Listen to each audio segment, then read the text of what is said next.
sure are. Our special guest is here. Well, good, because this guy's got spreadsheets for bed sheets. There it is. And this you guy guys- actually told you that your stuff's pretty bad tonight. He's saying your jokes are bad. You got bad jokes. Oh, So man. he liked him better last week. So Josh, give us your best one for our surprise guest tonight. What's the best you got? I used all of them. I used all of them for tonight. I got to save. And now here's what I will tell you before we get this thing started, because I know you guys are itching, is that if you want more of those jokes, which I know you do, then you got to come to the Finance Essentials Workshop, because I'm gonna have a whole bunch of new ones this weekend. So just prepare yourselves. There's a Finance Essentials Workshop with Jessen this weekend. He is our special guest, and you guys don't have to wait any longer, because guess what? 10X Owners Live starts right now.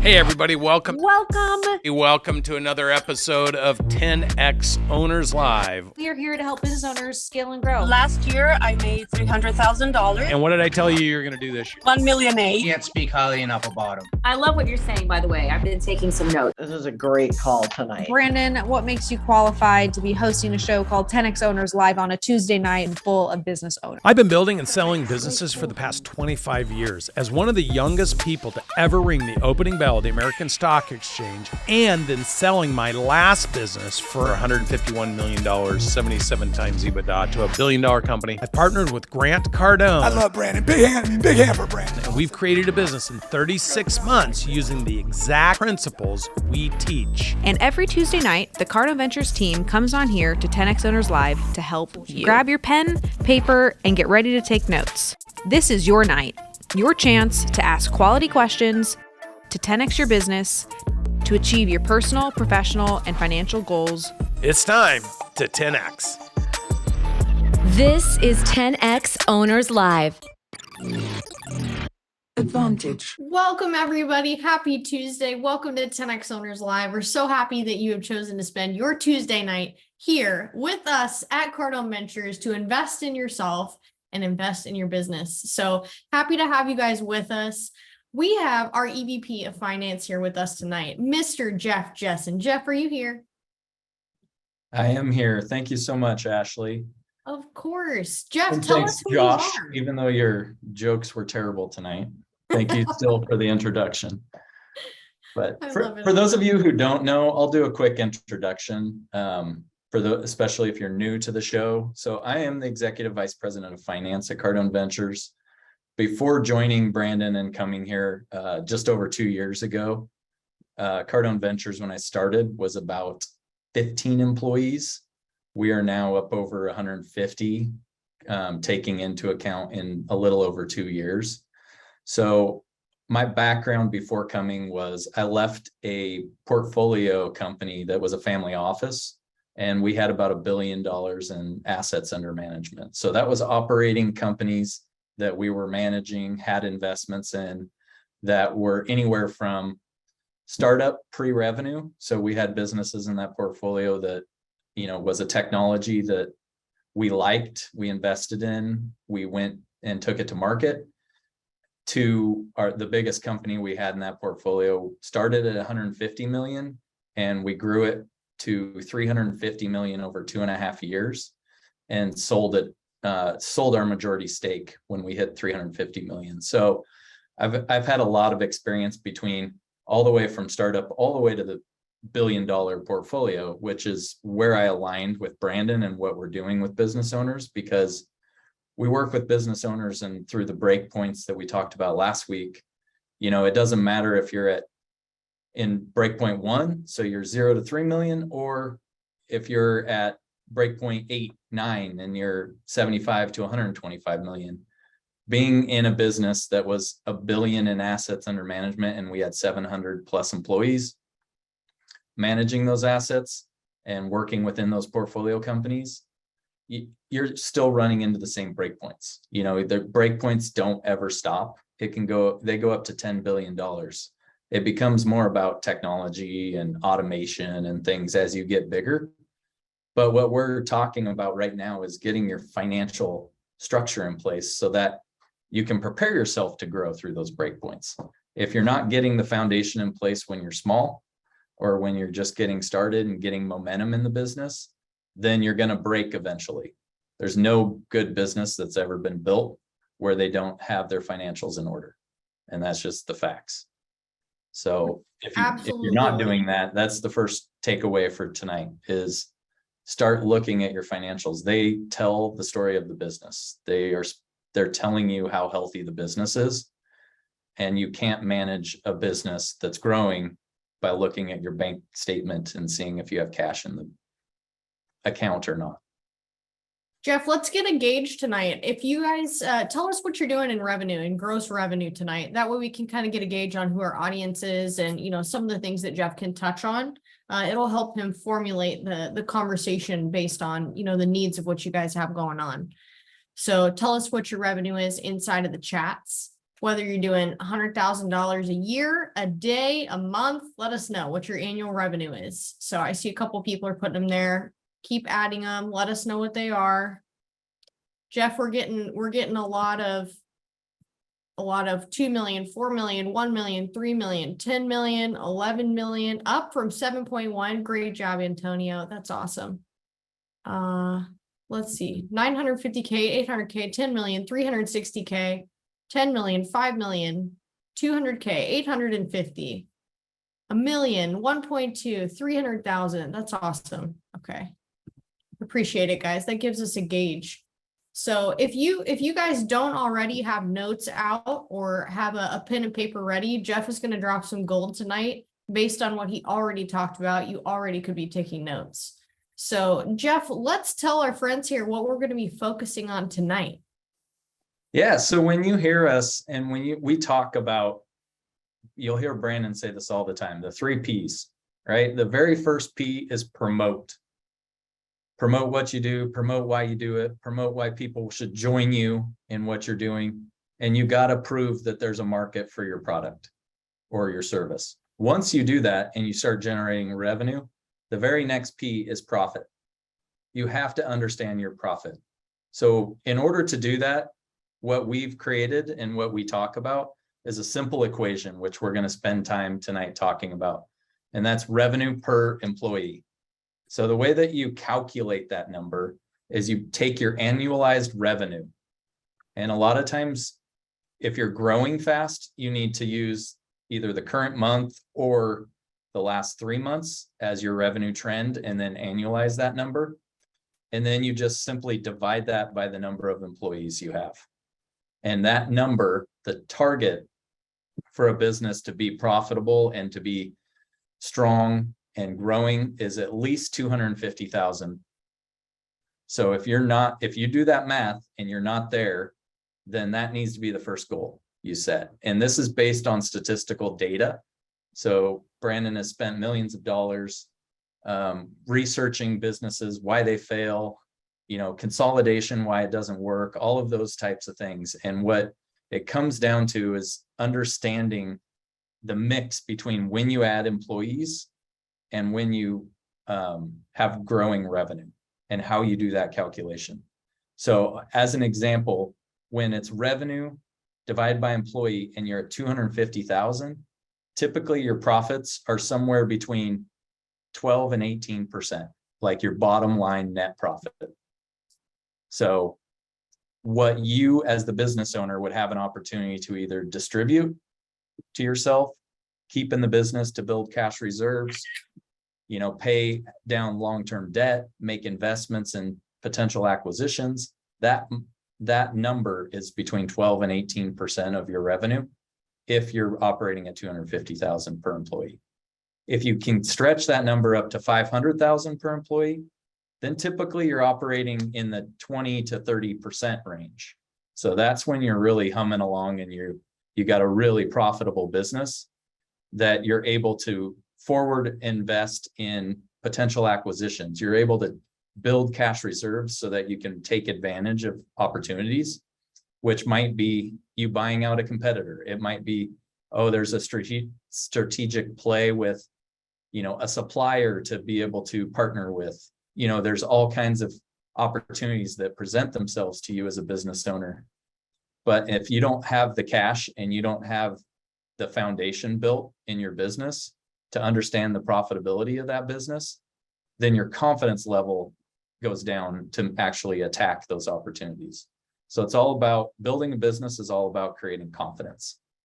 And the easiest way to create confidence is to understand your profit center and understand what drives profit in your business, and then focus in on that. And as you're growing and scaling your revenue, you need to also be keeping an eye on that, because the scaling abyss and what happens to businesses is as you're getting to the top end of those breakpoints, your profitability always goes down, which is why we call them breakpoints, is because something technically needs to be put into the business to get you through that breakpoint. And that usually either results in a drag on revenue or additional costs.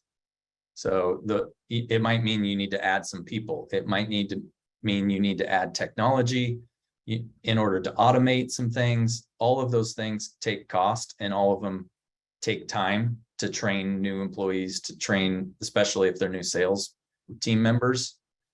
Bringing them on board and having your key revenue drivers then have to spend time training new people is going to obviously create a drag on the business. So understanding you earn the revenue and you get the revenue before you start adding people, and you always are measuring against this revenue per employee equation as you're building your business. So Just Antonio posted he's up nearly 600,000 in revenue per head, up from the 360 last year at where he was at 300,000.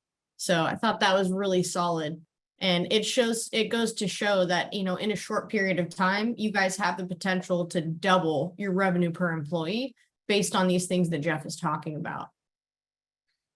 Yeah, using the example that I was kind of leading towards, which is just using Cardone Ventures. We're very transparent with how we build our business, because we build it the exact same way as we're teaching you guys. But when we grew from 15 employees when I first started to now over 150, we have never once gone below 500,000 per employee. Like, we stayed disciplined to that number because that is the number that Brandon and I agreed on from the beginning. And he says, no matter what the plan is, like, we can have a resource plan to add 100 employees next year.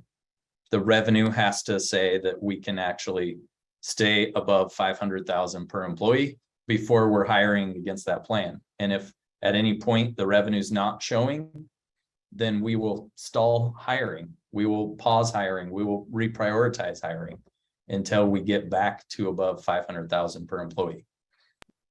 So we are sharing the screen right now. There's a finance worksheet that you guys can download if you scan that QR code tonight. And that will help you walk through as Jeff is going through these exercises of revenue per employee and kind of teaching us about these formulas to utilize. So scan that QR code and get that worksheet downloaded, and we will go from there. Jeff, in the meantime, while we have this up, there's a couple of questions that are in the chats. So Jim Burleson is asking, to be clear, based on everything that we're talking about, he has 2 employees at 42,000 each. Would that be considered one employee using your formula? No, not necessarily. So what the formula is focused on is not the cost of employees. It's the number of employees. So it's revenue divided by your number of employees. So is he available? We could pull him up. Yeah, let's see. Or he can put in the chat what his revenue number is. Because really it's Jim, tell us your revenue. Employees, he should be driving towards 500,000 in annual revenue. Okay. So that would be his target. Even if he's paying them 42,000, it doesn't, like, the only time you use that equation is if you have subcontractor. So if you have subcontractors or people that are 1099 type costs to the business that you normally would have to hire that role in, we say if that's the case, every 85,000 of cost you count as one employee in your equation. So if you're spending 170,000 a year for subcontractors, you're a construction company and you're using, the drywall guys cost you 160,000 a year. You would count that as 2 employees in your revenue per employee equation. Perfect. Okay, I appreciate you working through that. Lynn also asked in the chats, should you include yourself in the number of employees as the business owner? For sure, if you work in the business. So if you have a role that would have to be filled by someone else, if you weren't there, then you definitely count yourself as one of those employees. Okay. All right. Sounds good. Thank you. We're still working on getting that worksheet downloaded for a few people, but we're good to keep rolling if you have any next steps for us. No, I think that's the biggest piece is when you're thinking about building, you know, where this comes into play is as you're building your budgets and your strategic plans. So right now your business is doing $2 million of revenue. And let's just say you have 10 employees for ease of math. So you're at 200,000 per employee. So the next year, if your target when you're building your budget and your strategic plan is, I want to get to 4 million. If you just do the math and say, okay, well, how many employees would that mean if I wanted to get to 250,000 per employee or to 400 per employee? Like if you wanted to get to 400 per employee, that means you pretty much have to keep the team the same size. So it gives you an ability to actually resource plan and then figure out efficiency in the business, which is what drives profitability. If you're staying disciplined to this math and you say, oh, going into next year, I only have 3 roles that I can hire based on my revenue target, then you know those 3 roles have to be, you know, strategically hired, and they have to be the highest contribution they can be to add to the business. And you need to look at your other, if you have another 10 employees, you need to look at what each of them is contributing and make sure they're being as efficient and effective as possible in order to actually be able to allow you to get a lift in the business with only adding 3 employees. Okay, perfect. I have a couple of people with their hands up. Are you okay if we call on some people to ask questions? Yeah, let's do it. Okay, we're gonna go to Rohit first. He just asked me a question in the chats too, but I'm gonna let him ask you. Thanks, Ashley. Mm-hmm. Hi, Jeff. How you doing? Hey, I'm doing well. How are you? Good, Jeff. Jeff, when we are an IT consulting company where our revenue is driven primarily by employees or contractors who are working for our customers, should we take the cost of goods out and use the gross profit and then divide it by our internal staff that support the operations to come up with this formula? Yeah, that's definitely an interesting equation. I think the biggest piece, because we have a lot of businesses too that are heavy, like you're a real estate company and you're using a lot of 1099 type employees, and the only thing that comes through is the commission from those employees as your revenue. And then it's kind of like, how do I do this math if those are the cases where I could have 40 people out there working, but they're, you know, generating dollar for dollar their hourly rate, and then do I count that gross revenue or do I count the net of me paying them as like subcontractors or consultants, and then take that net revenue and divide by the number of employees that are, you know, the administrative roles, the ones that need to support the business.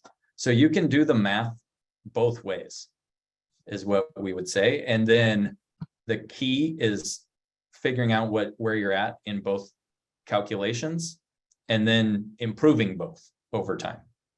So it doesn't really matter where you're at.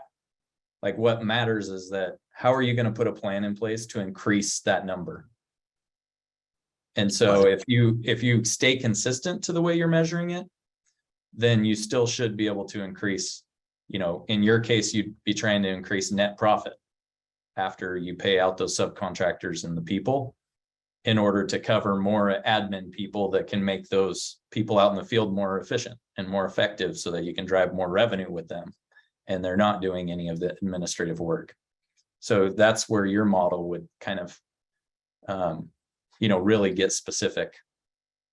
So monitor both. Yep. And try to increase the both. Thank you. Yeah, for sure. Thank you. Great question. Yeah, I'll just use an like sometimes businesses, because of the way they're structured, they'll do this on gross revenue. And it's coming up with, we're at $2,000 of, per employee. Or, $2 million per employee of revenue per employee. But they're only making 5% bottom line. Then they just need to, okay, maybe it's net revenue in those cases that they need to be measuring off of. But at the same time, if they're at 2 million per employee and they're only making 5%, okay, well, then my next target is 2.25 million per employee. Like, you still can use those metrics to drive additional profitability in the business, even if you're not fitting, because not every business is going to fit perfectly. The data is over, thousands of businesses that have been researched that are in this middle market, and 250,000 consistently gets you between that, 10 to 18% range, which is where most businesses want to be operating. That's perfect. Sounds good. All right, let's go to Jackie Schaefer. Thanks, Ashley. Hi, Jeff. Hey, Jackie. I struggle with the finance, understanding it a little bit, not the numbers, but sort of. But so I'm less than 250K per employee on revenue, but quite a bit less, but I'm over 500K on profit per employee. So I'm trying to do the math on your equation. I mean, it's in my favor, but I don't understand why. I'm trying to understand it, I guess. Jackie, so everyone understands, what is your revenue and how many employees do you have? So we can all kind of calculate. So our revenue will probably finish off at, let's say, 4 million, a little bit over 4 million. We have 34 employees. Perfect. I mean, I went through this with Kayvon too, and it's hard for me to understand because it doesn't break down the way you do it. And I try to reverse what you're saying and understand it, but I'm definitely over 500,000 employee for profit. So. Yeah, like I was saying, Jackie, I think in some businesses, just based on the way that you're structured. So like right now, 4 million with 34 employees, you're running at 117,000 per employee. But if your if your profitability is running at 20% or 25% off of that, or whatever it is, and like that's a good number on the bottom line, then your target would just be, okay, I want to try and get that from 117 up to 150 with my next year's targets. Okay. So it doesn't necessarily have to be the 250, but you driving from 117 up to 150 should drive an additional, 5 to 10% profit in the business bottom line. If you can do that. And the real key of this, staying disciplined to this, is really about, as you're growing and scaling, what happens to businesses as they go through those breakpoints of breakpoint 2 and 3 is that revenue keeps growing, but the profitability is shrinking. And so even though, some businesses find out they were better off sitting at 3 million, making 500,000, they push up to, 8-9 million, and they're still making 500,000 because they haven't done it disciplined, and they haven't maintained profitability over that growth. So that's the key to this equation, is as you're setting targets for next year and you're saying, okay, I want to be a $6 million business or 7 million or whatever your target is, you would do the math to say, okay, if I want it to be 150 per employee, then you do the math of that revenue divided by 150 would give you the total number of employees you'll have. So it'll tell you, okay, that means from 34, I'm going to be able to hire to 40 to support that revenue. And it tells you you need to strategically hire 6 employees over the course of next year. Okay. And does it normally drop a little bit your profit as you go to that next level? So for me to get to the 6 million, I need to hire some pretty strategic people also, finance, marketing, HR. So moving to that direction, do you normally see like it lower a little bit on the profit moving forward? Like, is there a balance or no? Yeah, no, there's definitely, that's why we tell you to keep this discipline in the business, is because like your next hire might be that finance role that can really put some structure around this, because they would help you identify, okay, where are the next hires and how do we maintain this profitability as we're hiring people? Okay. So, but there's definitely a little bit of businesses as they get out of breakpoint 1, because that's the what you do. And then it becomes about the who you're doing it with and identifying those 3 leaders. Those leaders are typically more like administrative roles, to your point, like they're finance or they're operations focused, and they're not driving revenue like the people that were in the 0 to 3. So that is why we say, as you're building, you're putting cash reserves away, you're keeping discipline to this revenue per employee so that you have enough cash, so that if there is a little bit of a time lag of when you hire these employees to where you become more efficient as a business overall because of the skill set they bring, your confidence doesn't go down because you have enough money in the bank. You knew it was coming, you're planning for it. Right. Okay. Thank you very much. Yeah, for sure. Thanks, Jackie. I appreciate it. Thanks. All right, Dr. we've got Ashlee. Ralph here in the chats. He's also got his hand raised, so I'm going to unmute him. But Ralph's in the restaurant industry, and I know that this can be, a little different in relation to the food industry as well in restaurants. But he says, I have a restaurant with 34 people. We're looking to hit 3 million this year, but that only puts him at 88.2 thousand per employee. And so Ralph, what is your question surrounding this? Is it just that you don't quite fit the formula? Right. So I kind of just wanted to highlight my case for anyone else that might be in a similar situation, because I've been kind of wrestling with this and we've been trying to work out some issues. So when this metric came about or came up, I tried to kind of apply it to my business, and I'm looking at it going, well, shit, sorry folks, but I got half of my business is production, which they're not in sales whatsoever. Their sales is their product when it hits the table. And then I have my salespeople, servers and everything that are actually selling that product. So I got both things happening at the same time. So the labor to create the product is where the law, like basically where we pay a lot of money. And then the commission salespeople are pushing that product and they're doing fine. But my question, I guess, is ultimately when we're looking at that metric of one person for 250K is in a situation where we don't have sellers, we have producers. How does that correlate together? Like, do they still need to be in? I mean, obviously for profitability, yes, but how does that correlate if I got people that are not salespeople per se, I guess? Yeah, it definitely, every business has the same. It has revenue producers. As we would talk about, you hear Brandon talk about the 3 people that are needed to build businesses. So you have the builders, you have the people that are driving the business, you have the managers, you have the people that are managing the back office, if you will, or in your case, they're managing the food production. And they're always a cost on the business. They're never going to be revenue generating. But so what we typically do in the restaurant industry specifically is you want to focus on like full-time equivalents in this math, because you have a lot of part-time people too. So like we're a little strange in that most of our people are full-timers, just because of we're very Oasis Island kind of based. But that being said, I'm still kind of, we do have more turnover than, let's say, a company like yours or others that are more streamlined, or I don't even know what terminology would be, but yeah, you would still just you would take them into account, because as you get bigger, there's certain thresholds that the business would have to add an additional cook, an additional prepper, an additional, like if you got twice as busy, right? The same team can't produce that food. So you would still want to keep the measurement in place. But like I was saying earlier, it's all about kind of figuring out where you are profitability wise now.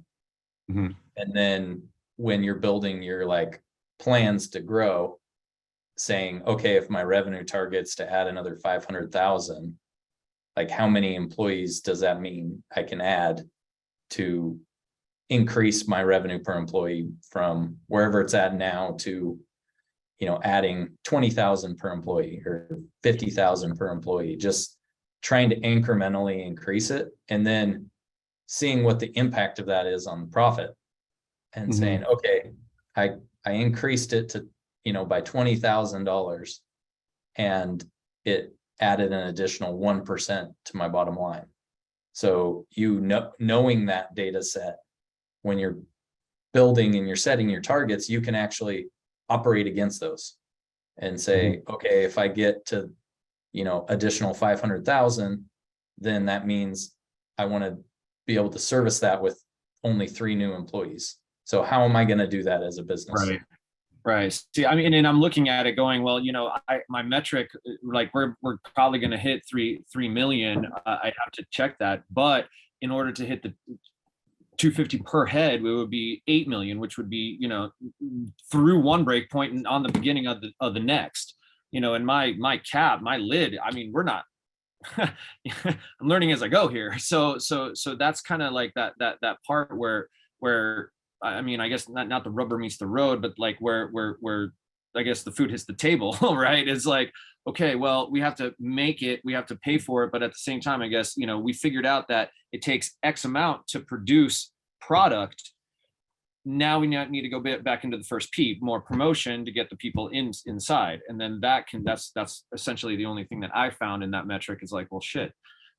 Again, we're squeezed here. So what's the other thing? Well, promotion and sales. So I that's the only other answer, I guess. That's kind of, I guess, where my question would rely is like, okay, if all this stuff is worked out, then I guess the last frontier is sales, promotion. Yeah. Right. I mean, in your case, restaurants, healthcare clinics, there's a lot of examples where it's capacity, right? It's like, if my promotion was on point and I was as busy as I could be, what's the capacity that my restaurant could do? And how many servers would I need? How many cooks would I need? How many preps? All the people that are back office, if you will, for you. So that would be this is the fun of this business, is that it's one of the, it moves in waves. Yeah. So, okay. All right. That gives me a little bit to chew on. Thanks, guys. Yeah, thanks, for sure. bro. And I know that we're not going to be able to get to every single person tonight. So if you guys have questions on revenue per employee, on the way that it applies to your business, on how these formulas fit your metrics and the things that you're doing, Jeff can touch on these this weekend at our Finance Essentials workshop. Jeff will talk about this stuff in the foundation and framework, which he's going to lay out on day 1. So September 24th and 25th, that is this upcoming weekend out in Scottsdale, Arizona. We have our finance workshop. If you hit that QR code, you'll be able to schedule a meeting with our team and we'll get you squared away. Any questions that you may have, any financial questions that you may have, we will either answer those or we will get you set up for success with Jeff and he'll be able to answer them there. So please scan that QR code, book a meeting with our team, and we'll get these answered tonight, because I know we probably won't get to everybody tonight, but let's keep rolling here. Let's go to Anne. She's got her camera on now, so we're ready to rock and roll with Anne. Okay, camera's on. All right, thank you so much. This has been very helpful. I have a very specific question. Things were picking up for me. Suddenly, my leads are just stalling, which is really frustrating. I don't have employees. I have contractors who I bring on per project. My question is this, in terms of cash flow, increasing prices, because if I have fewer clients, I need to generate more per client. Any tips or formulas that you can recommend? No, so when any business, no matter what the business is, what you have to understand is kind of 2 components to that, to pricing. One is your profitability off of the pricing, and then 2 is what the market will bear. Yes. So, right, there's a certain competitive component, and the ideal scenario is that your value proposition is so much that your customers, your potential clients are not getting caught up on the price, and so you were able to raise prices for the same service that a competitor may not be able to do and increase your profitability that way. But really you understanding the profit on every single project. So how much am I bidding it for? How much does it cost me to service it and bring in those contractors is the only way that, you'll be able to drive additional profitability in the business is over time as you're continuing to add these contracts and you get more and more data on how you're fulfilling them.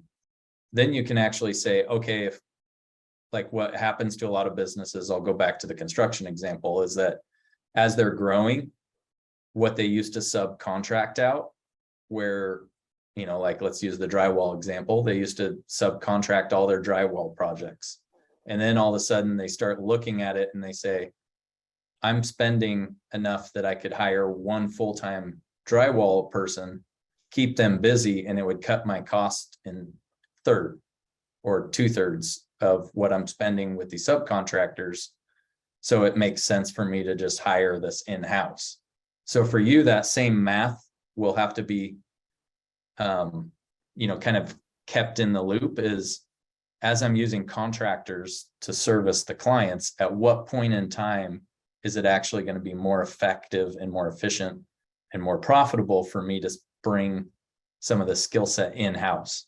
And also with contractors, you risk them leaving. You can't paint a picture of how a contractor can win as the business grows if they're a contractor. You have to be able to eventually bring employees into the business to be able to keep, kind of growing and scaling through all the breakpoints so that you have key employees that are tied to the growth of the business and they understand how they can win when the business is winning.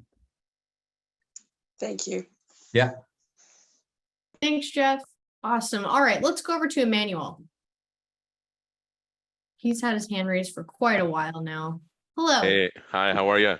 Doing awesome. How are you? Hey, not bad, not bad. I had a quick question for you. It's in regards to like promotion. So I just like a question. Like, let's say you have a team of 8 people, right? And those 8 people have a target goal of making $200,000, right? If you break it down, if you divide 200 by the 8, you get each person bringing in about 50,000. To be able to get, I guess, to $1 million, would you need a team of 16? I mean, if you do $1 million divided by 16, you get a total of 62,000. So every person puts in their weight to be able to puts in their weight by promoting and pushing the agenda, to be able to get the awareness, and it starts bringing people to come into the business and start profiting. Do you think it's better to have them? I guess to simplify my question is is it better to have a team of less people to generate more money, or is it better to have a team of more people to be able to generate more money? I'm going to ask a clarifying question before Jeff hops in here. Are your people wanting to make $200,000 per person? Or are you talking about, hey, annual revenue across these 8 people that they're generating is 200,000? Yeah, so like that's annual. So annual, they're making like 200. Like the goal is to make 200,000 for themselves or for the business? For the business. Okay, perfect. Yeah, for the business. Yeah, that's like the 200,000 and the $1 million I was talking about is just for the business on an annual basis. Annual revenue of the business. Okay, yeah, excellent. So yeah, so I mean, do you think it's if you had a team of 8 people? Sorry, go ahead. Yeah, it's definitely better to have a smaller number of people generating more revenue, because then even if you're adding people to it, your revenues are multiplying. So in your case, you need to have the target be higher. I don't know how, your business model enough to know, but in order for them to have success in your business, like somehow they have to see an opportunity for them to make, a targeted amount of income. And if the business is making 200,000 per, employee of revenue, like what is their compensation off of that? And that's what I mean. What is the best person in this role ever been able to actually drive? So like if you were the best at this, like how much revenue can you drive in a year in doing exactly what you have these 8 people doing? Is it 300? Is it 400,000, 500,000? Like what's that number? Because that's what you should be targeting for people, not just picking a number that's 200,000. Like you need to understand what the actual, like what is the best that someone could do in this role. Okay, yeah, no, I understand. I mean, the question I was Yeah. just basically asking was a hypothetical question. Oh, Like, gotcha. I mean, like it's like of course, you want to make, you're trying to make more money for sure, right? But at the same time, like I was just trying to lowball it so that I could be able to like put it at a level where, like in my own terms, just trying to be humble about it. You know what I mean? Yeah, for sure. Yes, sir. Bite-sized chunks. I like it. It's always easier to work with round numbers too. Great question. Thank you. Hey, you're welcome. All right, let's hop over to Miss Lori Raymond. Hello, Ashley, and hi, Jeff. Good to see you Hi, all. Lori. Hey, Jeff, I have a question. We are in annual planning mode. So as I plug in some numbers for how many people I want to grow by next year, should I plug them in with the revenue goal in mind? Or how do I factor in like salaries into those goals? Yeah, Does so that make sense? yeah, the first place you'll want to start is always the revenue targets. So create the revenue targets, low, mid, high, work with the team on doing that. And then we'll look at where your revenue per employee is right now. And say, okay, 317,000. it's what? 317,000 today. So based on your profitability, you guys decide, okay, do we want to keep that at 317 or do we want to try and increase it to 400 or 350 or something else? Okay. And that math of that total revenue to that number, whatever it is, like let's say it's 350 that you guys want to get to, you'll take your revenue target, divide by 350. That'll tell you how many employees. And then you would back into, okay, if the number's 5 employees, you already know in your mind probably what 3 of those are for sure. Yep. And so you would say, okay, the priorities are as we add an additional 100,000 of revenue a month or whatever that number is, like what is the first thing we have to hire in order to support that? And so that would be your first priority hire. And then you just kind of stagger those hires throughout the year. And as you're hitting those monthly targets and you're reassessing, you would hire them if you're hitting those targets. And if you're not, the business isn't growing enough to be justifying those hires anyway. So you just kind of hold off until your trend is at the projected revenue trend. Okay, great. Thank you, Yeah. Jeff. And Jeff, oh, go ahead, Lori. Oh, and just quickly, because I've been out recovering from surgery for a couple of weeks, we had a record-breaking August. I don't know if you heard that, Jeff, but record-breaking for the company. So That's awesome. Thank you for your support. Yeah. Guys, give Lori a 10x in the chats. Great job to you guys. That's awesome. Love hearing that. Jeff, we have a couple questions in the chat specifically on part-time employees or like offshore employees. Can you touch on, kind of how this can work a little bit if you do have part-time employees? How do you calculate them in? Yeah, so typically if you have part-time employees, we say do the math of what, one full-time equivalent is someone spending 40 hours in the business. So if you have multiple employees to make up 40 hours, like let's say it's 4 people that makes up the 40 hours, then you would count that as 1 employee. For those of you that use like offshore and the cost is a little less, you still want to be doing this math. You just might have a bigger revenue per employee or bigger profitability in your business because your cost of labor is a little bit less, but you still need to use the math because the math tells you as I grow, how many of those offshore resources am I going to need to bring in? So that it helps you still plan and strategically plan the growth of your offshore team as well as your onshore team.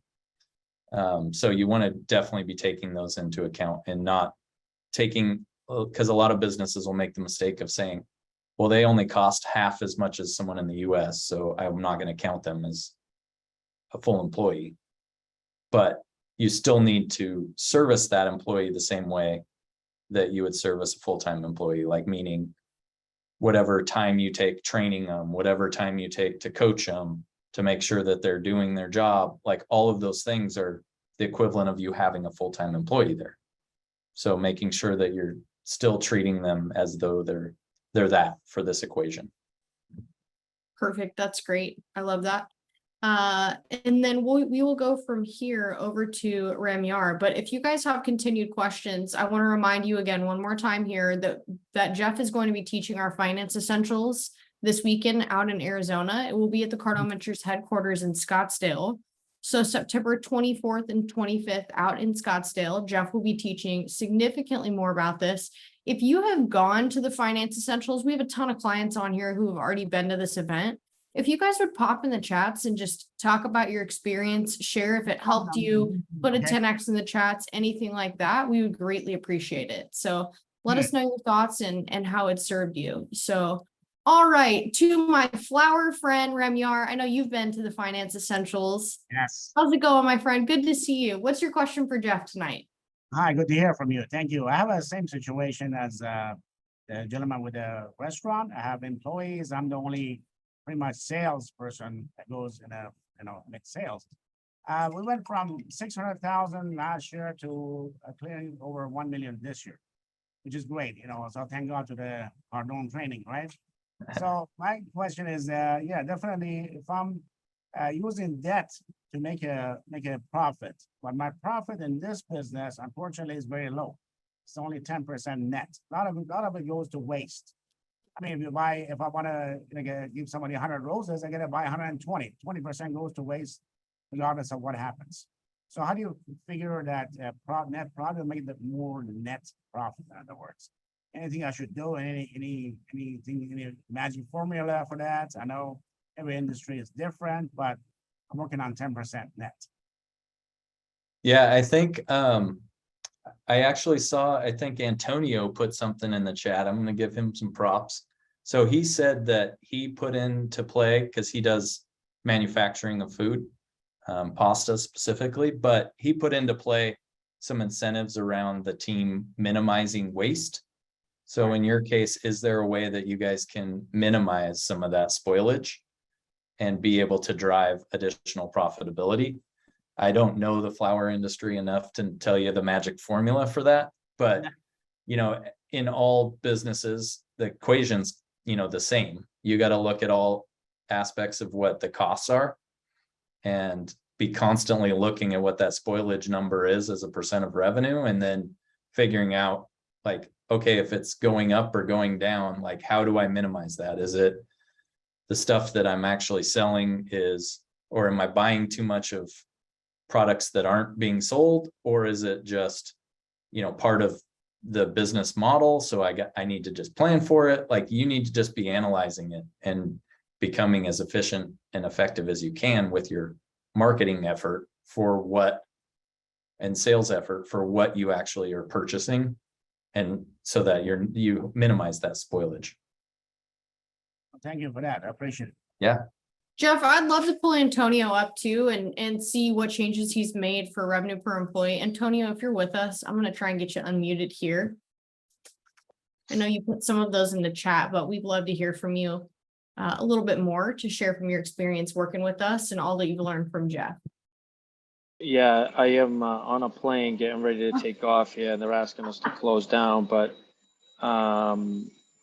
just follow the blueprint and trust the process. These guys know what they're doing, and we still have a lot of work to do, but every day we're learning something new that has helped us so fast. Let go of the fear and just dive in and let these pros do what they do best, helping you achieve your goals, and they know what they're doing, and I'm excited to keep growing with you guys. Love it. Thank you. Sorry to catch you at a bad moment. Thanks for joining us on Owners Live though tonight. We appreciate you. So safe travels, Antonio. I love it. I love it. It's great. All right. Let's see. Brandon, I know that you're cooking dinner and I know you're watching your little guy, but can we get you unmuted? Hello, how are you doing? Hey, don't cry. I know you're just peeling it. Yeah, man, it might be. I'm cooking my 2-year-old dinner and listening to this. So I'm an HVAC company out of Topeka, Kansas. So I want to give y'all a thumbs up. My revenue is way up since watching y'all. And one of the things that was kind of mystery to me at first was per employee. One of my business guys also owns a restaurant, but you got to remember and really stress for people to remember that it's payroll, not actual physical people. I'm doing almost 400,000 per employee by payroll, by 85,000 a year. But if you were to break it down by physical people, I'm making way less than that. And keeping that number in mind, and probably most servers aren't making 85,000 a year on payroll when they're calculating how to try and make that. So, but the numbers are working beautifully. And since I started focusing on payroll, actually paid out versus my physical number of employees, it's really changed the way I'm working the numbers. So, but I just want to give you a thumbs up. I'm going to be down in Miami on the 29th, I believe it is. Nice. That's exciting. Brandon, what all have you done with us? We love the HVAC space. I'm sure you're aware of that. This will be that one. I've done the exit program. Okay. I did that more for learning to buy other companies and absorb. I've been in this program. I'm currently on, I can't remember, third or fourth book of Grant Cardone's book. We're going to be signing up for another class, Finance Essentials. I'd like to go to the first quarter of next year. Okay. I'm just, I'm absorbing everything I can get from y'all. It's like amazing. I've hired multiple coaches over the years, and you really are showing that most of them don't have a clue as to what they're doing. Since I've been working with y'all, my numbers are just absolutely exploding. Brandon, you're only touching the surface of what we're doing too, especially in the HVAC space. So very excited to have you with us. It's going to be phenomenal. So let's keep rolling with you. It's great. Yeah, we'll see you on the 29th. I'll be there. Oh, wonderful. Wonderful. Look forward to it. Thank you. We appreciate it. All right, let's see here. Let's go to Lucky. Looks like he's our last question of the night, Jeff. All right. Yeah, Lucky. Hey, everybody. So I've run into this issue where the front desk receptionist person, maybe it's just in my area, but some dentist offices are competing to like $20, $25 starting. For me, it's kind of challenging to hire someone at that price point. And I'm getting some pushback on, so how I get it set up is $17 to start. And then, right, give them KPI incentive bonuses. But I'm finding that I'm getting a lot of employees that aren't motivated, or they just don't have the drive, right? They try to do minimal and they want the work-life balance, and they don't want to kind of not go-getters. I'm just wondering if other people are receiving, these issues, that they're dealing with these challenges. So what are some tips that you have for me for that? Yeah, I mean, we talk about this all the time. Every business, the biggest thing that you struggle with as a business owner is people, because people are what are going to move the business forward, and you're reliant on them. Mm-hmm. So how do you align them with where the business is going and where you want it to go, rather than painting the picture of them making incentive? Maybe you need to paint a bigger picture for them. Maybe you need to be painting the picture of, you come in as a receptionist, you have an opportunity to become an office manager, to become a partner in a new location down the road, and be changing the narrative when you're bringing them in and discussing the opportunity, rather than incentives are nice because they'll get them up to the $20 an hour and $30, $25 an hour, because if you're hitting those targets, but them seeing themselves being able to grow and be a part of something bigger is where you get people to kind of commit and put in the additional effort, because people aren't in, they can find a receptionist job anywhere.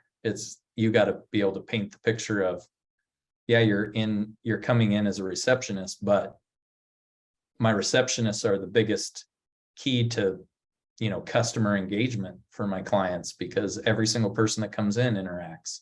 So what I want that person to be is, a great salesperson, a great communicator, a great person that understands operations, because they need to be able to understand how to communicate to a client as well as to the back office of what's happening, and being able to paint the picture of them being able to see success inside your business. That's what I would say for every business owner on here. The biggest thing that most business owners, and this is why financial, literacy and getting your financials in order is important, is that in order for you to actually paint that picture, you need to understand where the business is right now, what you can afford for these incentive plans like he's talking about rolling out, but also be able to plan for the future and be able to paint the picture of, if you stay here and if you're committed and you learn the skill sets and the competencies that we're going to teach you, then you have an opportunity to be, not making $17 an hour. You have an opportunity to make $50 an hour in our organization over time. Got it. Lucky, something I want to add on top of what Jeff's talking about. I know that you're in the healthcare space. Oftentimes in healthcare, business owners are afraid to equate revenue to a patient. But I want to let you know that there's a way that you can do that as long as you continue to share the vision of where you're going, just like Jeff was talking about, and paint the fact that, hey, when we bring revenue in, that means we're solving problems and we're serving our patients well. So remember that as you're communicating that with your team. All right. Thanks, guys. Keep up the good work, Lucky. We appreciate it. Thank you. Thanks. Of course. Yeah. All right. Well, Jeff, any parting words for our wonderful 10X Owners Live crew tonight?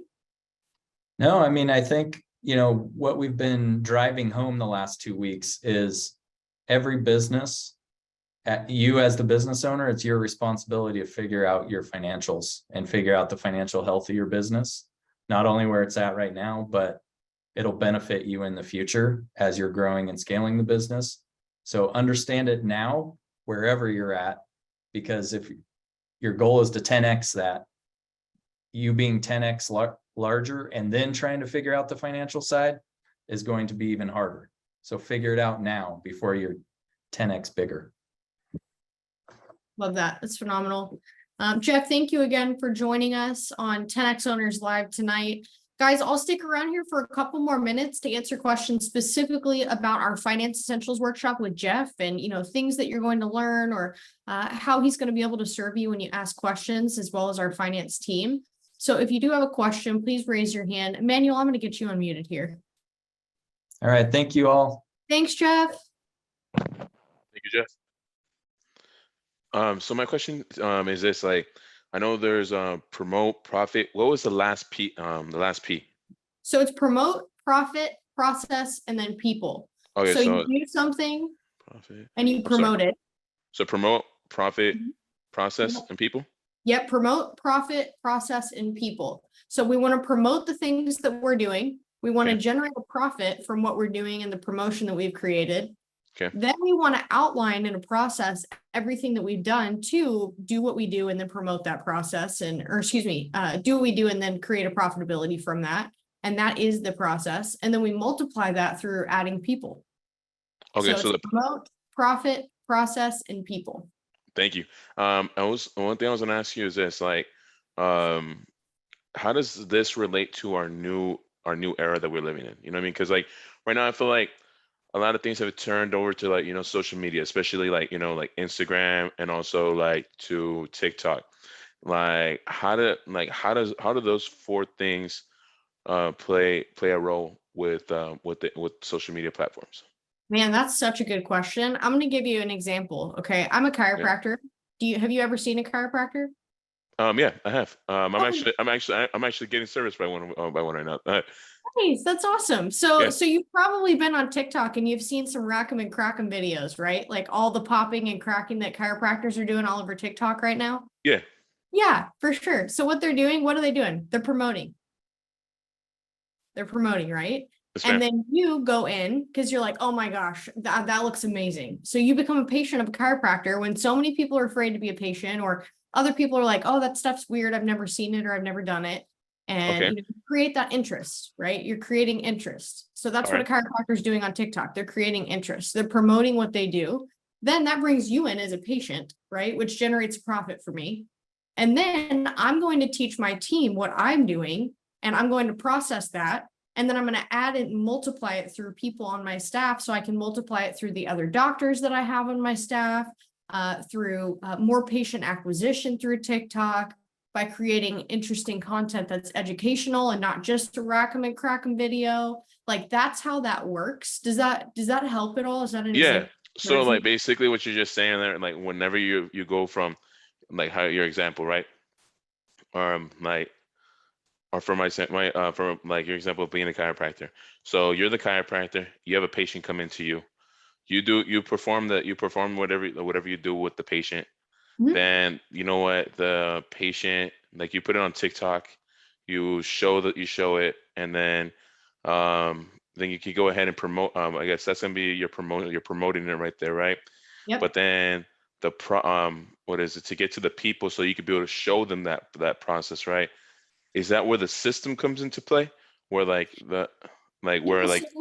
with that specific ideology, like that specific one thing, think Yeah. I'm one chiropractor, right? Like I'm the one chiropractor in my practice. Say I have an associate doctor that's working with me, Okay. right? And what I need to do is I need to bring more patients in the door by the way that I promote. Okay. Yes, ma'am. So I'm bringing more patients in for us. I'm creating that profitability, and then I'm writing a process and documenting exactly what I do. And then I'm going to multiply that by giving that process to my associate doctor, which is the people component. So Okay. that way my associate doctor can then start that cycle themselves, where they begin promoting, they begin creating a profit, they begin writing down that next process or the next process iteration, and then they multiply it into the next person. So that's where those 4 P's come into play: promote, profit, process, and people. Okay, I get you. So then you just keep, whenever you repeat that process over again, it's like that's where you could be able to start generating the money, because you don't and also to the patient too, because the patient may also want to have the TikTok. Let's say the patient, would want to have the TikTok video of them getting that done. So then the awareness comes from the promotion, from them actually making the video, them having the therapy be done on them. Yep. I mean, imagine that it's an influencer that's your patient, and an influencer says like, hey, I want to promote what you're doing, right? Yeah. Like you're going to generate revenue from it, and they're going to generate revenue from it. There's a win-win. Man, you're awesome, Nate. Thank you. And Of course. God bless you, man. You as well. You as well. Thank you so much. You're welcome. I see that we've got a couple questions here in the chats. I want to answer them. So Anthony says, what do we need to take to the Financial Essentials Workshop? This is a great question. What I would do is I would bring anything that's going to help you think through your numbers. So have a P&L, have your budget in place, like bring these things with you. That way you can kind of start delving into them as Jeff and our finance team are breaking them down. So your P&L, your budget, any other like incentive comps that you already created from a structural standpoint inside of your organization. That way we can evaluate them while we're there. And I would say those are the main things. You're going to get a workbook while you're at the Finance Essentials workshop, and you'll be able to work through that workbook as you go along. So the next Finance Essentials workshop in Florida, we do not have one scheduled. So we host our essentials, our people essentials, and our finance essentials out in Arizona. So Jonathan, I'm sorry. I know that you're over on the East Coast in the Bahamas, but we do not have any at this time scheduled in Florida. I see Mark asked the same question. So any other questions I'm missing? Okay, not related to finance, but one of course of Cardone Ventures. I don't know, salary programs or any group like-minded people where we can do networking and help each other out in our journey. Hecto, this is where you're going to meet people, is right here on 10X Owners Live. So, and DJ's correct, you guys could always attend virtually to our Finance Essentials workshop. All right, guys, any remaining questions for me here tonight on 10X Owners Live, specifically about finance or anything related to what Jeff talked about? Going once, going twice, and 3 times. Let's make it a 10X week, and we will see you guys next week on 10X Owners Live. Thank you for joining us tonight. Thanks for participating, asking remarkable questions, and we'll see you guys soon. This is 10X Owners Live.